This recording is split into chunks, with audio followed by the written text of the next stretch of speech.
Hey, I'm Meredith.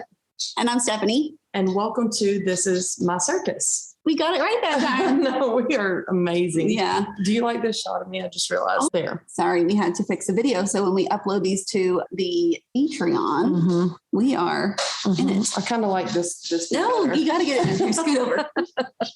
Although you have a microphone in your face, but yeah, it's okay. It's perfect. Just like this.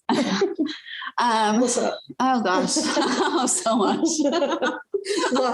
Life. I know. Yeah, it's been a hard couple of days. We talk about work-life balance, and that is something that I completely 100% struggle with. Having a business, working for hours and hours and hours every day. I mean, like probably 15 to 18 hours every day.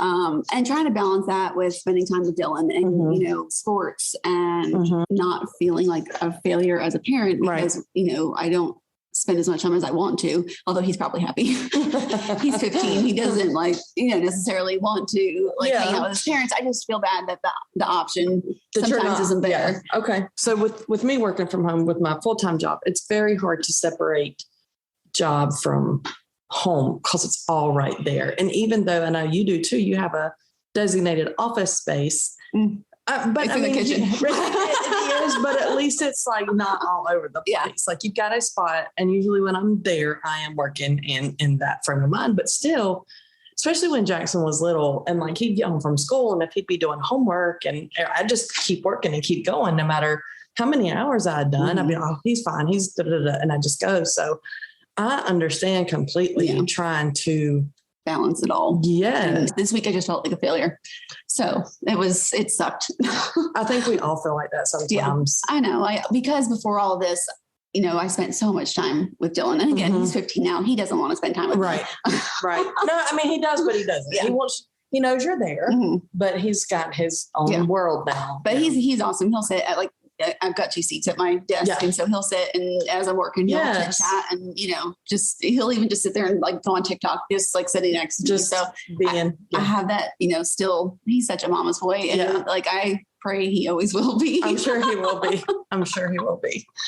But, it's hard too, because we set these expectations on ourselves, and we've never really talked about it in detail before, but, just like, I do most of the managing of the things for our household, which I think most women probably do. So just trying to do that. And then something about Brian and Jackson get along fine, but he is a mama's boy. But something about that dynamic between men and their sons. And I think most moms with sons would say, especially that oldest child, there's some battles, not battles, but just a dynamic. That's a perfect word that I could not think of. There's just a dynamic there that's just very hard to put into words. And with having that only child or oldest son, and then, the father figure or dad or grandfather, whatever, there can be all that tension and pressure. And you try to play mediator, or I do. I try to play mediator. And again, Brian and Jackson get along well, but still there's just standards, expectations that we put on him. And then it's just like a cycle and a ripple effect. It's just a mess. I know. And I probably, I'm a very, and I think it's because of how Dylan, his personality is. And I feel like he's more mature than a lot of his peers. But I'm not a very strict parent. I don't need to be. It's needed for some families. I don't feel right now it's needed. Right. All that can change, God forbid. But no, I feel the same way. I can remember discipline in Jackson a lot with popping his little hands and stuff. Y'all don't come for me. Listen, Dylan was acting up in Walmart 3 years ago. We were with him and he had 2 of his friends with him, and I took off my flip flop and hit him in Walmart. You hit him with the flip flop? I did. I can't remember. There's a Spanish word for that Anthony's mom always tells me to threaten with, that I'm going to hit them with. It's like chaca or something like that. Anyway, when Jackson was tiny, you have to, right? And he still pushes the boundaries. But we're really blessed with good kids that do it for the most. I mean, they're teenage boys. Yeah. I mean, he's got his moments, and all kids do, but I don't have to police him as much as some other people might. Agreed. Agreed. At least I hope I'm right. We have several years to go left that we are responsible for their becoming a good human. But I know. I agree. And I think have always taken on more of that role. Mm-hmm. He was never afraid to get hit, like nothing like that. That didn't work for him. But when he was little, if you put him in his room, like to think about what he did by himself. Yeah. Oh my gosh. Yeah. Was he one of those that you could have said, I'm very disappointed in you? And it was Jackson too. And that might be an only child trait, because just the thought of disappointing and it still is very real. Yeah. So here's a funny story about discipline. So Dylan, he did Taekwondo when he was little. So he was like 4 or 5.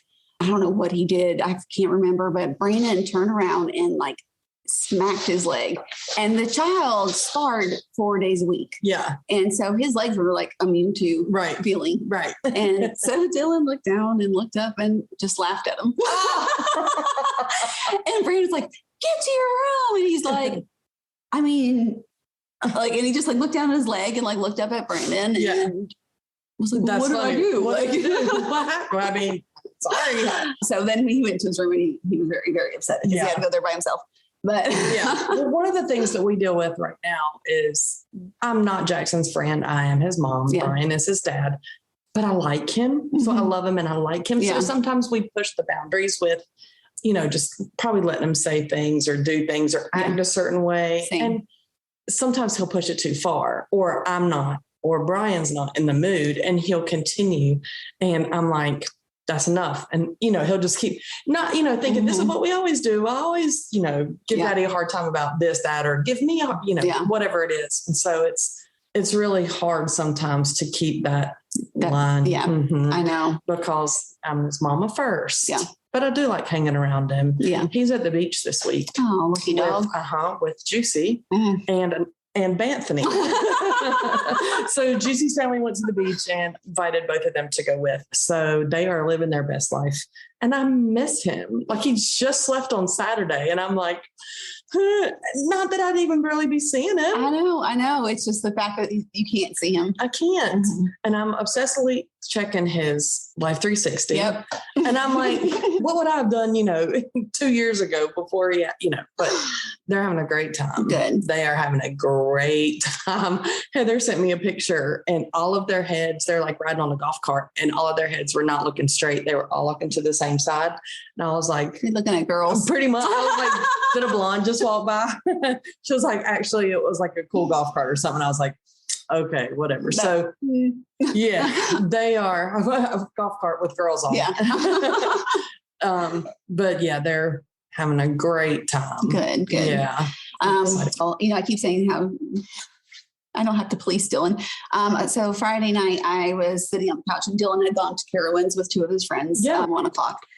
Or 12 or something like that. I don't know. He was there early, but they've got this new chaperone rule in place that starts at 4 o'clock. Yes, which I understand and hate at the same time.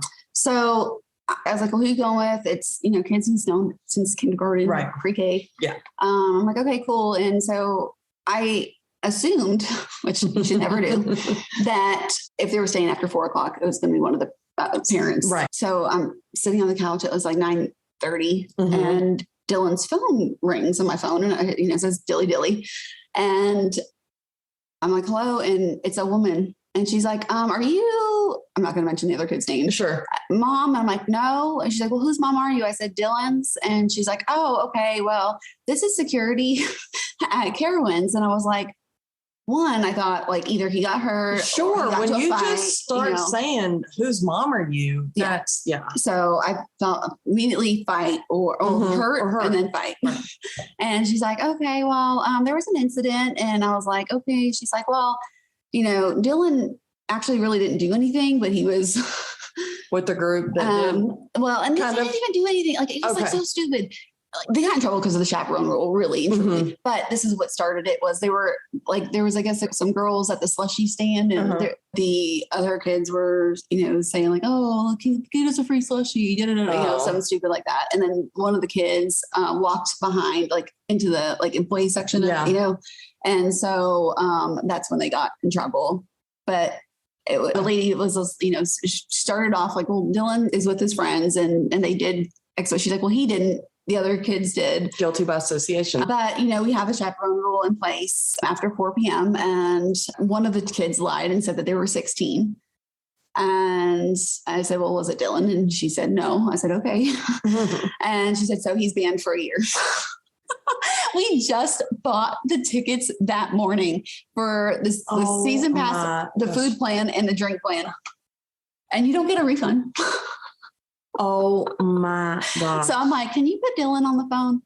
And so he was like, oh my God. Well, she's like, well, we have to call your mom. And he was like, oh, at least it's my mom. Right. Yeah. Yeah. And so, you know, and he gets on the phone and I said, what's going on? And he's, you know, he's like, but mom, like, you know, I was like, all right, we'll just talk when we get home.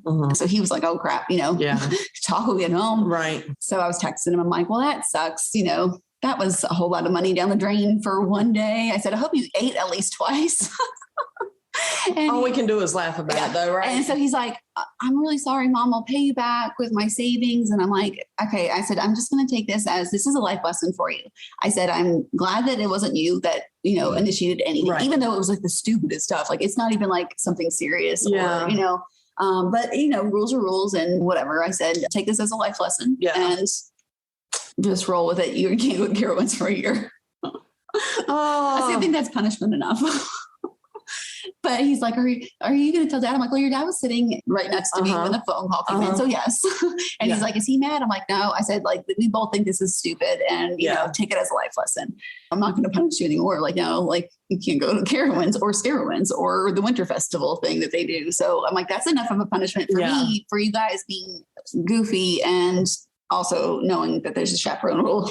He's like, well, I did say to the guys, you know, at 4:15, we should probably go. And they're like, oh, nobody ever checks whatever. And so he just rolled with it. But I mean, he's 15 and if that's like the least of mine. No, I get it. And he wasn't the one that did it. Like I said, guilty by association and could be way worse. And it was a good lesson for us because we did sit him down when he got home. It was like, you know, like, this was something goofy and dumb and, you know, totally could have been avoided, but think of it if it was a bigger issue and you're guilty by association. Right. So, you know, while this was, you know, goofy and you've known these kids forever and they're good kids, like none of them are bad kids. Right.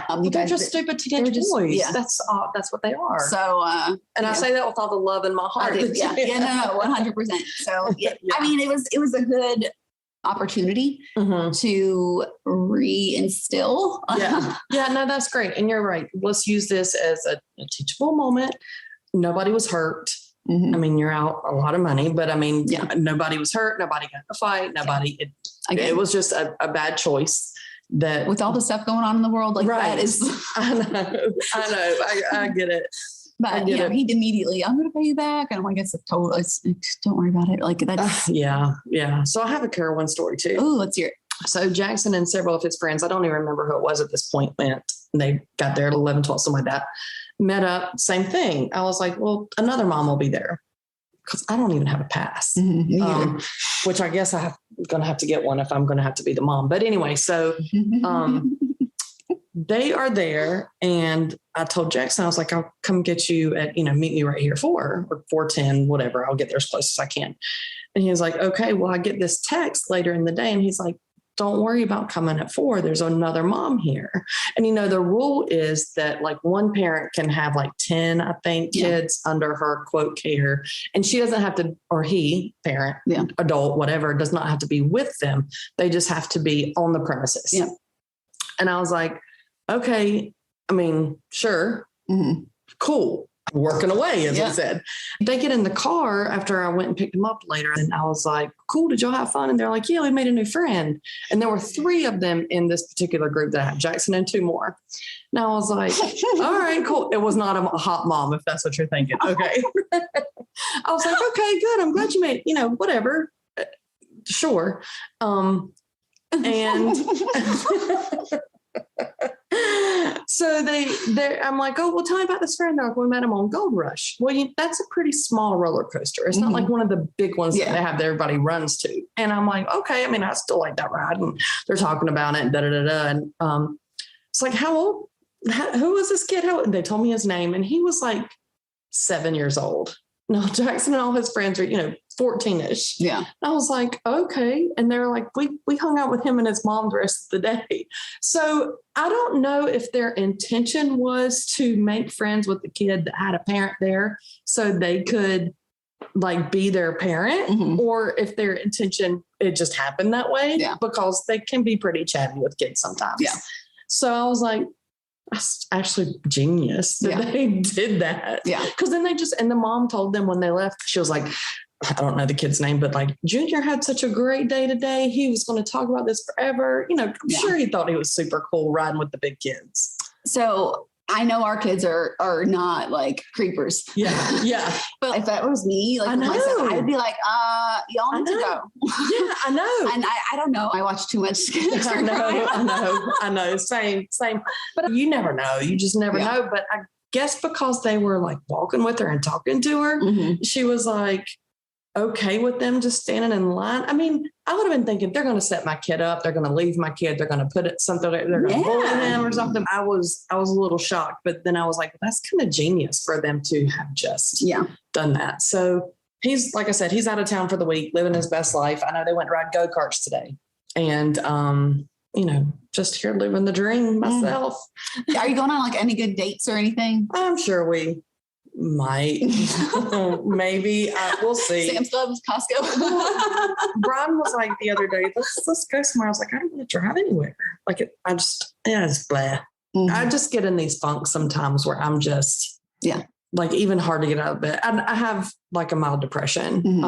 And sometimes it's worse than the others. And sometimes I don't even want to get out of the bed. So I was having like some internal funk going on, but I'm better today. Yay. Seeing your face and Rex. He's just sleeping. He's snoozing. But speaking of being in a funk, did you read the book? Yeah. Okay. So the book was called The Last Mrs. Parrish. Yes, by Liv Constantine. Correct. Why don't you give us some scoop about that? Okay. So the little blurb from Amazon. Amber Patterson is fed up. She's tired of being a nobody, a plain invisible woman who blends into the background. She deserves more, a life of money and power like the one blonde-haired, blue-eyed goddess, Daphne Parrish. To everyone in the exclusive town of Bishop Harbor, Connecticut, Daphne, a socialite and philanthropist, and her real estate mogul husband, Jackson, are a couple straight out of a fairy tale. Amber's envy could eat her alive if she didn't have a plan. Amber uses Daphne's compassion and caring to insinuate herself into the family's life, the first step in a meticulous scheme to undermine her. Before long, Amber is Daphne's closest confidant. Traveling to Europe with the Parrishes and their lovely young daughters and growing closer to Jackson. But a skeleton from her past may undermine everything that Amber has worked toward. And if it's discovered, her well-laid plan will fall to pieces. So, first of all, did you know there's a prequel to this book? Yes, I'm reading it right now. Are you? Yes. Okay, so the prequel is about Amber, right? Everything before the book, this book, the last book. She like insinuates like these things from her past throughout the book, but you don't know what they are. Yeah. So I was looking up other books because I liked her style. Yeah. So I was just looking up other books that she had written and I saw that. And I was like, ooh, so it's not on audiobook, like on like you have to read it? Yeah. Or listen to Alexa. Yeah. But I'm in like, I don't know, like maybe a third of the way in. Yeah. Well, and let me just say, I like to read books. Sometimes I just have more time. I can multitask. But anyway, we can go down that rabbit hole later. I'm going to have to read that because I'm very excited to hear some of that backstory. I really liked that this book was from 2 points of view. Yes. It was really interesting because they switched even narrators at the beginning of the audiobook. It read by, and it gave the two people, and I kept waiting for that second person to jump, like, are they going to have a conversation? And then all of a sudden it just switches to her point of view. I thought it was very interesting. Yeah. So they started out with Amber and then they switched to Daphne. Yes. Yeah. The book itself was one of the twisted, psychotic ones that we like to listen to. But I feel like, to be quite honest, I need a switch because the last two books have been pretty heavy. Yeah. We need some trigger warnings in this one as well. Yes. Yes. Domestic violence. Yes. And I don't know, like crazy woman. Yeah, totally. So yeah, those are the trigger warnings for that. But it did remind me a lot of the book we read the week before, and that was Behind Closed Doors. Yeah, just because of some of the similarities in their situations, but the twistedness. Oh my gosh! Yeah, it was bananas. Yes. I kept waiting for, so, you start when you watch a movie or read a book, you start like, I think this person quote did it, or this is going to happen. I was totally wrong. Yeah. I thought that there was, I'm not even going to say because I don't want it to be spoilers. I think I read this in 2 days. Yeah. Or listened to it in in 2 days. It was a good one. I read some reviews where people were like, this was a horrible book. Me too. It had like 4 stars. And I'm like, that is not a 4-star book. No. I mean, it's an easy, okay. So it's very interesting. Yeah.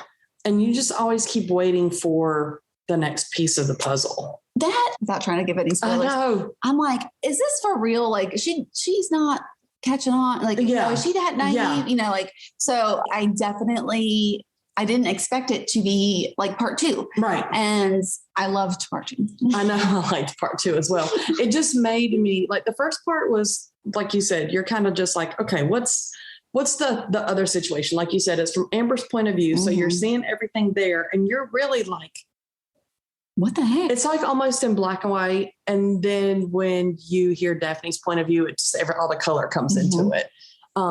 It really was an interesting way to do that book.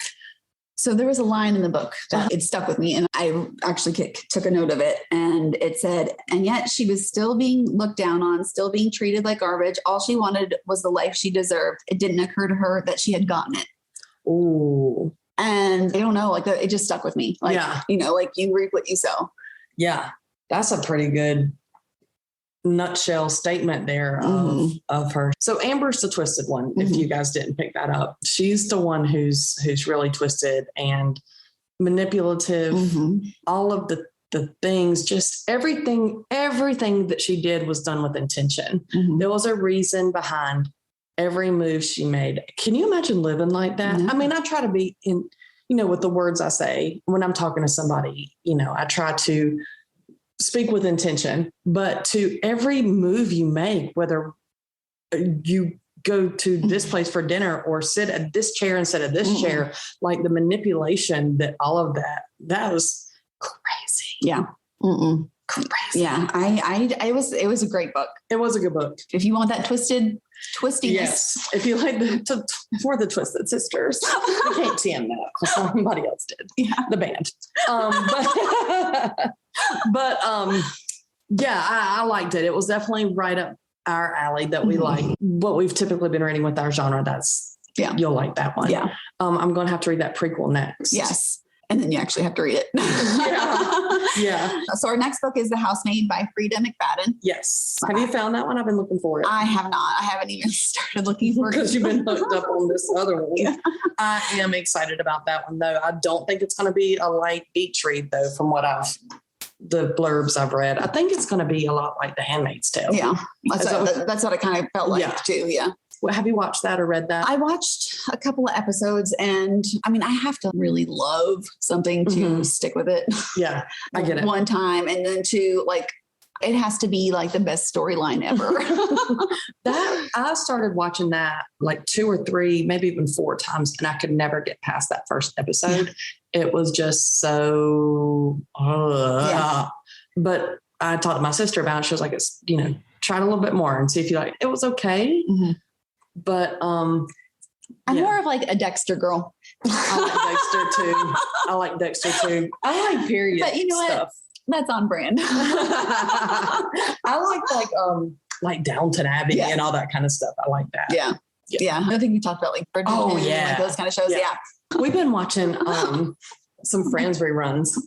I love Friends. Did you see that Jennifer Aniston just commented that some of the Friends episodes are not politically correct and would not go over well today with today's world? Of course not. And I was like, just leave Friends alone, Jennifer. Right. Totally leave it alone. But think of, there's a billion, most of the shows from the 80s and 90s wouldn't. Brian likes Roseanne. I was never a fan of Roseanne.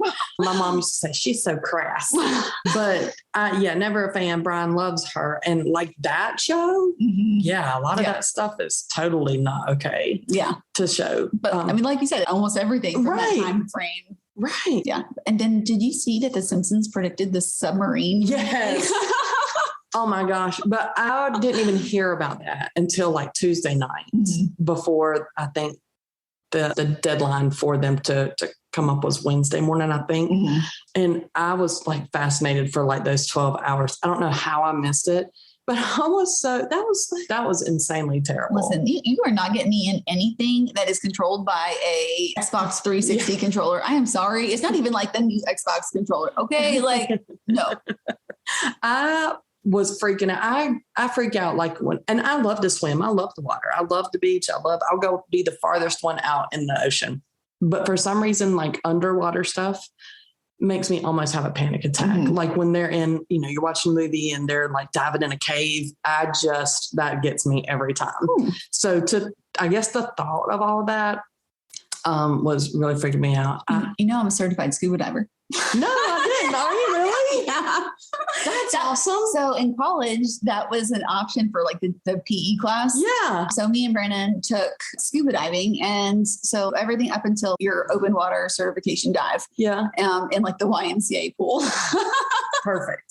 And so we were going to Cancun. And we took the class in the fall. And in January, we were going to Cancun to get our open water dive and got our certification then. That's cool. Yeah. I do think it would be neat, like just to go down and see the fish and everything. We saw a shark, but it was like a nurse shark. Okay. Not like great white. I like to snorkel, but for some reason, like the thought of getting trapped somewhere underwater, I don't know. But anyway, I hate that. Well, it was like the water was freezing and I was like in college, 110 pounds soaking wet. And so my body couldn't like hold the temperature. Yeah. And so there was this older man on the boat with us and he had all this gear, like all these like, layers and stuff. Yeah. And so he's like, here, like we, came up and we had to go back down into the water. He's like, here, use this. Cause like I was like, my lips were like blue and like I was like shivering. And so I put it on. And it kept filling with air and I kept floating to the top. That's funny. And Brandon kept pulling me back down. That's funny. By my foot. Like now, is that a certification you have to keep up? Like, do you have to do that? No, we've actually, I think only went once after that. Yeah, but you can say that you. Yeah. I don't know if like you have to get recertified or not, but I wouldn't trust myself. I would like want to take like a refresher. Yeah. That'd probably be a good idea. So did you see that article I tagged you in our Facebook group? Remind me what it was about. About a lady in Shelby, North Carolina that says she's pregnant by a Bigfoot. Oh my gosh. Yes. So that's not that far from us. No, it's less than an hour. Yeah. I mean, that's right over the North Carolina line. So it was in like the Belmont News or whatever. Okay, continue. So she claims she went camping with her friends and claims that she was ravaged by Bigfoot and he impregnated her. She went camping with girlfriends. And her husband, who looks like he's way old, like for her, like she's like in her 20s. Yes, unless like he just didn't I thought he was the Bigfoot. Because he was burly and fuzzy and that's awesome.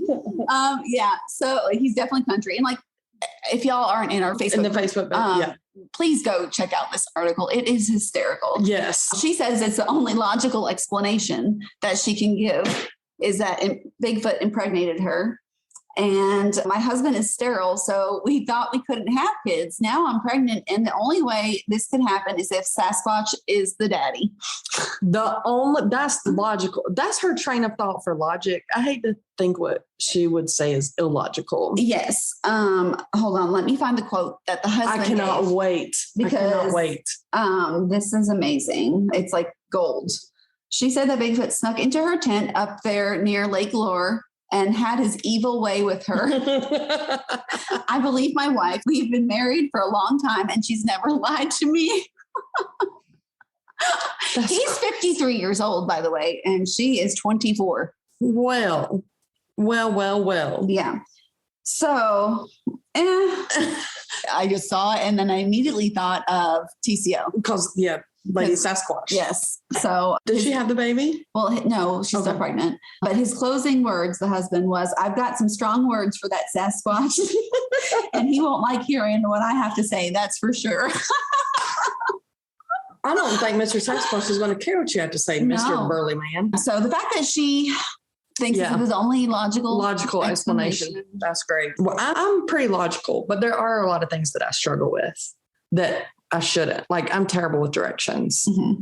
I have to use, we've been doing this for months. Like and I've come to your house a couple of times before. Mm-hmm. I still have to use Waze every time I come to your house. Well, listen, my neighborhood is like a mousetrap. Like it's just dead ends everywhere. They would get me. If Sasquatch was chasing me in this neighborhood, I could not escape. Hey, I get chased by dogs all the time. Oh, yeah, that's true. That is true. Yeah. We wanted to give a couple of podcast recommendations. Do we want to do that today? We can, yeah. Okay. I have one. Okay. So one that I've been listening to is called Rock Your Comeback. Oh. And it is by Nicole Eaton. And she's actually in Lake Wiley. Oh, really? And we had, briefly mentioned her. Mm-hmm. But she gives a lot of awesome, and she has special guests on there that just kind of affirmation and just, rock your comeback and just something. I needed something a little bit different from, not that I don't love all of our murder and crime shows, because I do, even though, what did that statistic say, that people that watch these things are more likely to listen, they can kiss my butt. Right. It gives me comfort. So that has been something really fun to be checking out, and just a totally different thing. And I think we should try to have a convo with her sometime. Yeah, that'd be cool. And she's way more put together than she is, like the anti-us. Yeah. but I still think it'd be neat to just have a chat with her. No, it's always good to have another point of view. Yeah. Lord knows I can use another perspective. And I was listening to the one that she just released last week, that her newest episode. And she had a quote in there that I really liked. And it says, "You survived 100% of your worst days." And I was like, I like that one. Yeah. That one, you're right. All of my bad days, I've made it.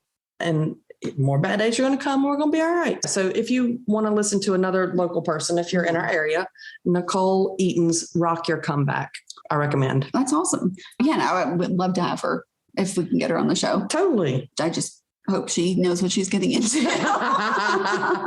We'll warn her. We'll warn her. So I told you about our new bookkeeper, and she's very into law of attraction. And so I've started listening to a podcast called Law of Attraction Changed My Life. Ooh. And she's British or something. She has that kind of that. She's super positive, but she swears and so it's not. So spilling any beans that's out there, but so it's not super uptight. It's more like my kind of vibe, I guess. Yeah. And, she's like, if it doesn't feel good, F it, get it out of your life. I have another one that I've been listening to that I think you'll appreciate, but I'm a little not embarrassed, but I think you're going to get a kick out of this. Are you ready? Mm-hmm. Been listening to Girls Next Level. What is that? Did you ever watch the show Girls Next Door with that lived at Hugh Hefner? Yes. So that's what it's Bridget and Holly. Okay. And they have a podcast. I just read one of Holly's books. Did you? Or listened to it? Yeah. So it's them, and they recap some of their situations, and they talk. I've only listened to 2 or 3 episodes. Mm-hmm. So, but they're a mess. Yeah. And they're pretty fun to listen to. They're not stupid bimbos. Yeah. They had to portray that of image course. And now they're, of course, in their 40s, and they're moms and, whatever. So that was pretty interesting. And just, again, a different change of pace. Yeah. Something like fun. Yeah. Hopefully. Not too much traumatizing information in there. Somebody else's drama, not mine. We've talked about. Yes, I love that. Yeah. I'm just thinking about the book that she wrote. Do you remember what it was called? Down the Rabbit Hole. And that tells about her experience. Yeah. I'll have to check that out. Because it's not what they portray. Well, no, it's not. And it's funny. And I don't know if everyone is like this, but they were talking about, so the time that I remember watching it was Holly and Bridget and Kendra. Mm-hmm. And Kendra was like the sporty one. And they're talking about the tension there and some of that stuff. So again, somebody else's issues, not mine. Yeah. Yep. So I might have to read that. Yeah. Just to have something. It was palate cleanser. Yes, exactly. That's exactly what it was. Perfect. Yeah. Perfect. You know what else I like as a palate cleanser? Dumb crimes. Dumb crimes. Yep. We did Kentucky this week. We sure did. Did you find some doozies? Found some that were very interesting. Okay. So I am excited to share with you. I can share first if you want me to. Yes, please do. Okay. So I'm going to do my dumb criminal. Okay. We'll start with that. So this is from Louisville. He was arrested and charged with cultivating marijuana and possession of drug paraphernalia when the police discovered 10 marijuana plants growing in his basement. They found it because he called them to report a burglary of his weed. He called to say my pot plants have been stolen. He called the police because someone is stealing his weed. What a great representative of the great state of Kentucky. I picked the same one. Did you really? Did you really? Is that why you were staring at me? I thought you just liked my story. Well, you did like my story because you picked it. Well, shoot. That's funny. Well, I got lots of dumb laws. Okay, then you go ahead for the laws. In Kentucky, a woman can marry the same man 3 times, but 4 times is against the law. Wow. Yeah. Why would you want to marry the same man 3 times? And what is it about fourth that just like, nope, not doing it? I don't know. You have to get your permission from your husband before you can buy a hat. Oh, nobody can tell me what to do. It just makes me go do it. I'd buy 2 hats. I would. As we're both wearing hats today. Yeah. No female shall appear in a bathing suit on any highway within the state unless she is escorted by at least 2 officers or unless she is armed with a club. The law was later changed to add the provision of this statute shall not apply to females weighing less than 90 pounds or exceeding 200 pounds. So it's just 91 to 199. Nor shall it apply to female horses. What happened that they had to add bathing suits on? Like it didn't, I don't, I'm so. That's sizeism. Is that a thing? Yes. I mean, is that the right word? It works for me. It is now. And horses? Horses, female horses. It doesn't apply to, so female horses can wear bathing suits on the highway. They can. Do they make horse bathing suits? Oh, I'm sure there's some crazy person that makes bathing suits for. That would be amazing. Yeah. I saw this one too. You cannot throw flowers at a public speaker. Can you throw pies and tomatoes? No. Oh. But I don't know why flowers are specified. Well, I always have to find a reptile or an alligator. Sure. Any person who displays, handles, or uses any kind of reptile in connection with any religious service or gathering shall be fined not less than $50 nor more than $100. They're big on their like buckling it down with ranges and values and stuff, aren't they? Yes. Okay, so I have one more, and this is going to be my last one. A law was written, and it still applies today, that you cannot carry an ice cream cone in your pocket. Wasn't that a law somewhere else? And I was reading through to figure out the why. So before automobiles changed the way we traveled, they got around on horseback. Some would be travelers, would spot somebody else's horse and try to lure it away by putting an empty ice cream cone in their back pocket. So it is illegal to do that because horses eat ice cream cones? Apparently that's their jam. They want the ice cream cones in the back pockets. I mean, but wouldn't you think, I'm going to get this horse and give him a carrot because that's not going to melt. Yeah. Or yeah. Or sugar cubes. Something other than a freaking melted ice cream in your dungarees. All right, well, here's my last one. Okay. This is a good one. Okay. Citizens are required to bathe once a year. Why is that a law? Like, why is it like once a year? Like, who smelled that bad that they were like, we got to put this in writing? I so many questions. Again, I get left with more questions. I know answers. So Jackson had a basketball camp last week when they stayed overnight for a few nights. And I think we talked about this already, but all I could think about was how stinky, because they stayed in the dorms. And yeah, because I know how bad he is after like 1 game or 2 games, and then their clothes just sitting there and all down the dorms. Oh my gosh. The thought of it just made my stomach turn. Yeah. Well, speaking of stinky kids, I like put the fear in Dylan of being the kid that like stinks at school. Yeah. And I mean, like he never was, right. But but after sports, like they get like, sure. When they were younger. Oh yeah. So I put this fear in him about BO. Yeah. And so he always has to have like all these different things in the house. Like he has more like toiletries than I do. I mean, like, well, all the things and shampoo, conditioners, like 5 different kinds of deodorants, body sprays, cologne. Yeah. I mean, the child has like, his bathroom is more cluttered than mine. Well, I used to always tell Jackson, put on deodorant, and he had to wear deodorant from like the time he was like first, second grade, something like that. But he would go to recess at school and go so hard, like he needed it. So, and he would get frustrated. I mean, come on, dude, it's not that hard. Yeah. Until one year on a field trip, and he sat with a kid who hadn't reached that point yet where they hadn't had that conversation with their parents or their people or, whatever. And Jackson was like, thank you, Mama. Thank you for helping me get it. But I feel bad for these teachers. Oh my gosh. Can you? So Dylan, I told you, took dance in 8th grade because it was that or Spanish. And he was like, no, we're not doing Spanish. So there was a kid in that class that he was like, Mom, we had to open the windows and like clear the room. It was that bad. And it was like the last class of the day. Right. After they've been doing all the things. Yeah. And so I was like, aren't you glad? Yeah. I may have given you like this like, a little anxiety about it, but at least you don't stink. You're not the one that does. Yeah. So I remember in 7th grade, Jackson's math teacher, after like lunch in their little recess or whatever they call it in middle school, I don't know. And they would all come back in the room and just reek. I mean, and some of them were worse than others. And she would have to tell them, guys. That's such awkward. It is. But I mean, she handled it well because she like addressed the whole class. And as far as I know, she didn't single anybody out and, try to. I could not be a teacher. I couldn't either. No. For a lot of reasons. Well, I subbed and Oh, did you? I did for like a year and a half. Yeah. I used to love kids. Like I used to love them. Yeah. And that made me dislike money.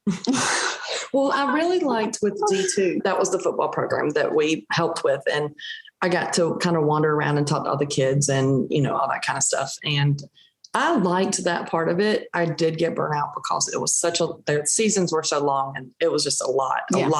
So the past few years for Jackson's football and basketball teams, I've been like the person who coordinates food and drinks and stuff. So that has been perfect because it gave me just enough time to get in and to know these kids and then I leave. So that was perfect. Yeah. Yeah. Well, did I tell you about when I got into a car accident and I had to get massages? No. Because I had to go to the chiropractor. Yeah. And, so gosh, it had to be like 2015, maybe. A postal worker ran a red light and T-boned my car and totaled my car.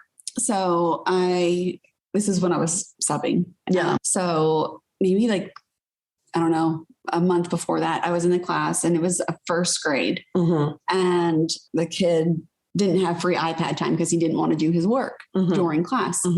And everybody else, got their work done. And I was like, well, when you get your work done, you can have free iPad time. Well, he lost it and like tried to throw a chair. Like, I mean, like totally lost it. Yeah.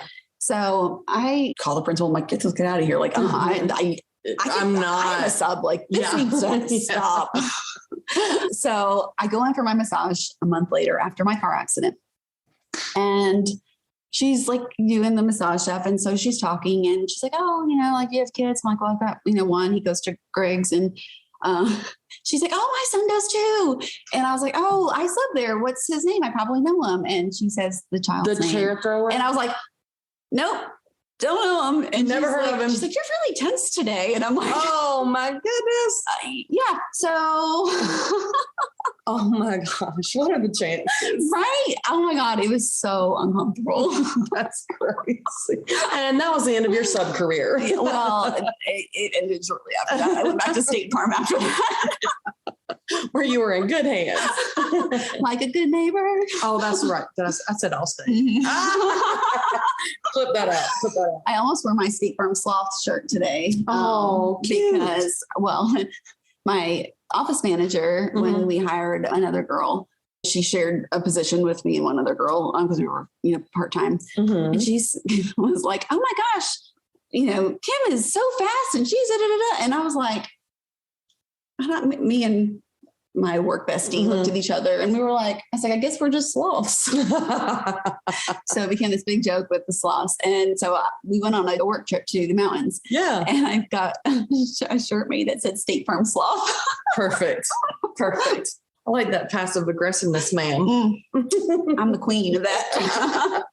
We did not determine what state, so I'm going to throw out Missouri. Sure. Okay. Because I think we got most of the South done, so we can start moving a little bit north and west. Yeah, just like the Oregon Trail.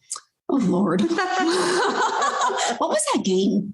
That was the best game in the. It was called the Oregon Trail, and it was literally the floppy disk. Yes, and it was like green and black. Yes. Oh my gosh! Yeah, we're dating ourselves, aren't we? Well, you know, it is what it is. Kids don't know what a floppy disk is. They don't. They think we're speaking in code right now. Dylan didn't know what a VHS tape was. Oh, I'm sure Jackson doesn't either. And he pulled it out, and he's like, "What is this?" They'll never know. Sitting by the radio, waiting for your song to come on with your fingers on the record and play. Yes. And then I got to where I would record, play, and pause. And I could just unpause it real quick. Oh, that was smart. I was way ahead of my time. Did you ever like record on VHS tapes, TV videos? Oh, yeah. Music videos? Oh, yeah. Totally. Yeah. Totally. And now they don't even play videos anymore on that stuff. Oh my goodness. Well, I think we've chatted for quite a bit today. We did. We're probably filling people's ears a lot. Thank you guys for the support. And if you haven't subscribed, please do. If you haven't left a review, we would love for you to do that as well. And we post some funny stuff in our group. So if you're not in our Facebook group yet, please join it. I try to claim my crazy. So a lot of times I'll post as myself. So feel free to give me a hard time if you need to about my own brand of crazy. Well, don't come for me. I'm passive aggressive. Apparently so. She'll make a hoodie about it. Thank you guys. Thank y'all.